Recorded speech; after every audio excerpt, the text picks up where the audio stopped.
Boys, it took me nearly a decade to get these capped out shoulders to where we get steroid allegations without the steroids. Who doesn't want that? If you get your shoulders locked in, I promise you, everyone's gonna call you jacked. Even if you're coming in lackluster in other areas, guaranteed. But it's not gonna take you your entire life. So without further ado, let's get into today's video.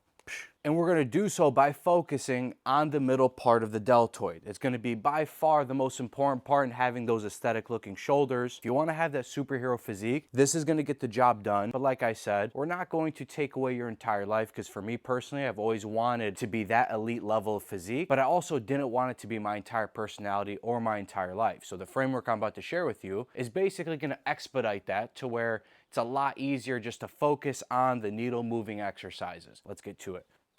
All right, first order of business is I'm gonna have a pretty cool setup over here, but we wanna pick a compound movement that's going to bias the side portion of the shoulder. That's why most people are like, dude, what can I do besides just military pressing?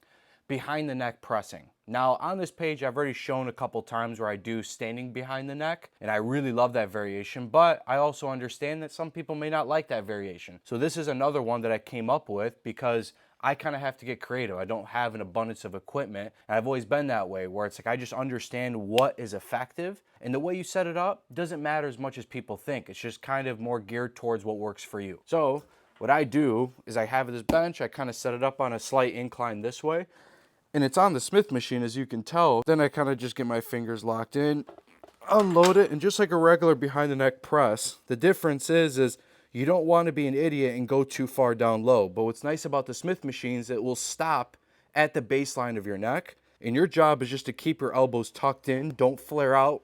Keep them tucked. Press. Bro, shave your armpits. Yeah, you know something, bro? I ain't doing that shit. You wanna know why? Because I'm a man. And I can barely grow chest hair. So, listen, I have to take what I got and I got to run with it. But back to order of the business. Notice the cadence. I'm locking into the muscle, especially with the Smith machine, because it's stable. You want to take advantage of it. And you can just directly target what you're looking for, which is the side portion of your shoulder. And you take it to complete failure. And you can, because you're on the Smith machine.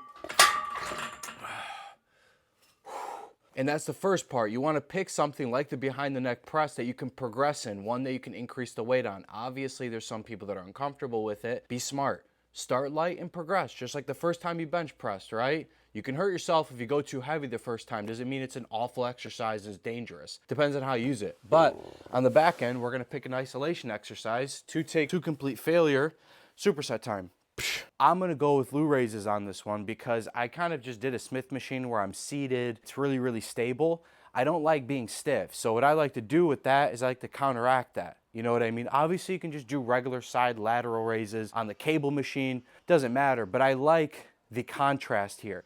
I did a stable movement where it's very easy to focus on the muscle, lock it in, progress. And on this one, I kind of want to do range of motion. But the way I do Lou raises is just a little bit different. I start off over here, and actually someone taught me this one. Because usually the way I used to do them was kind of like this, and that's not bad at all. But I find that this is doing a lot more for me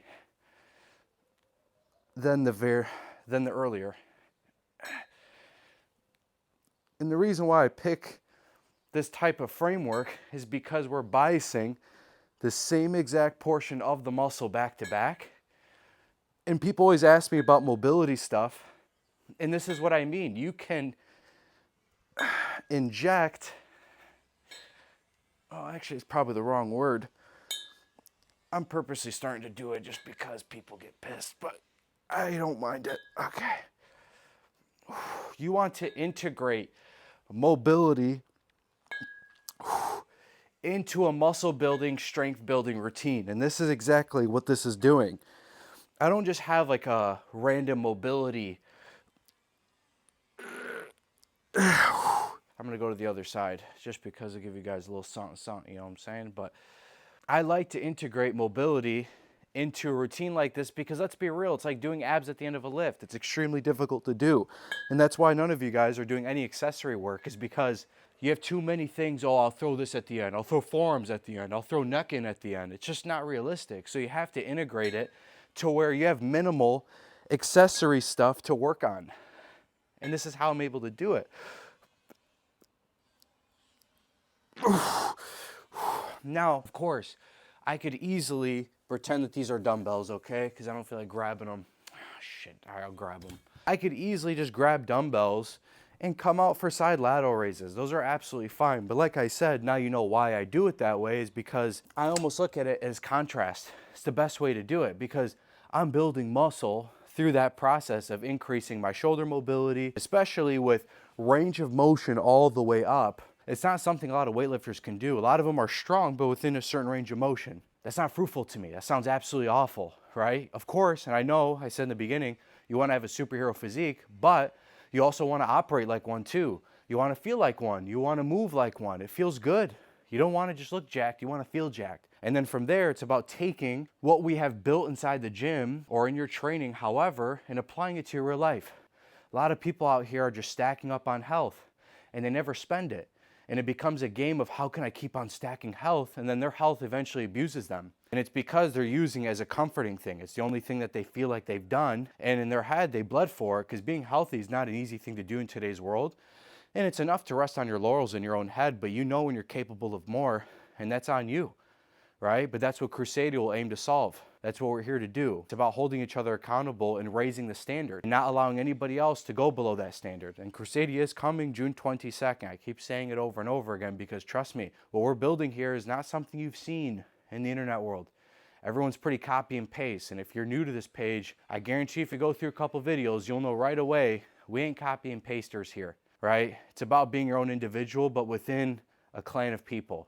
Stupid to go through the world alone and isolated. There's no reason for it, right? But you have to find people that you identify with. There's this saying, if you have the opportunity to be with bad company or yourself, you pick yourself. But if you have the opportunity to be with yourself in good company, you pick good company, right? We're not sacrificing who we are to go hang out with people, but that's the beauty of the internet, and I aim to bridge that gap. Anyways, I appreciate watching this video. I hope this is well worth your time. Boys, it's a beautiful day out today. Sun is absolutely hitting. I do need to shave though, my face, not the armpits. I don't got chest hairs. You know what I'm saying? It kind of sucks. And people always be like, bro, you shave your chest and stuff? I'm like, no, I don't shave my chest. I just can't grow it. So don't really have to worry about that part of the equation. And people are like, dude, you're so lucky. You don't know what it's like to be the hairless. It just, no one believes you. You know, that's what sucks. It's like a lot of the people in freaking comment sections like, dude, we all know, bro, you take gear and you take steroids. It's just like, what can I do at this point? It's like in my head, it's like, okay, fine, whatever. And people are like, take a blood test. You want to know something? I can't wait. I'll say it. More plates, more dates, because I feel like that's the only guy you guys will trust, or whoever, you know, the industry is like, if he says he's natty, he's natty. Perfect. Whoever that is, please. I don't care. You can knock on my door like I'm going up to UFC, you know, 350, because we got quite a ways, you know, before I can actually get there. But you know what I'm saying? I don't care. Wake me up in the middle of the night, pee test, blood test, do whatever. All right, just don't get in the middle of my pumps. Anyways, I love you guys. From Uncle Rami to the Natural Crusaders, Crusadia coming to you soon. Love you guys. Uncle Rami out. Peace.